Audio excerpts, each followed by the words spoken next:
मिस्र में धूम मचाने वाली खातून टुक टाक स्टार लड़का निकला। मिस्र में सोशल मीडिया पर मकबूल एक खातून टुक टाक इन्फ्लुएंसर यास्मीन की हकीकत सामने आने पर सब चौंक गए। अरब मीडिया के मुताबिक इस बात का इंकिशाफ इस वक्त हुआ जब खातून टुक टाकर की डांस वीडियोस पर थाने में शिकायतों के अंबार लग गए थे।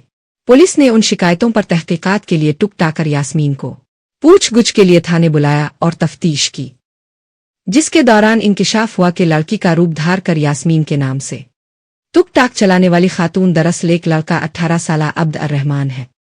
नौजवान तालिब-इल्म ने तस्लीम किया कि इसने ये अकाउंट सिर्फ फॉलोअर्स बढ़ाने और पैसे कमाने के लिए बनाया था।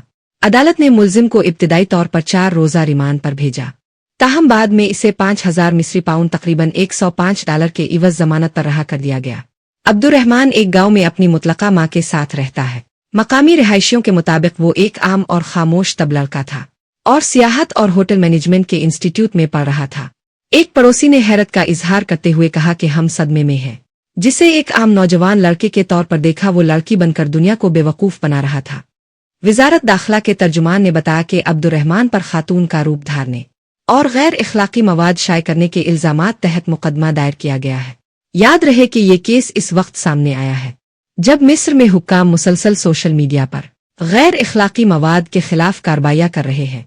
गुज़श्ता बरसों में कई मशहूर ख्वातीन टुक टाक इन्फ्लुएंसर्स को भी बेहुदा रक्स आफुश मवाद अपलोड करने पर गिरफ्तार किया गया और बाज़ को जेल भी भेजा गया।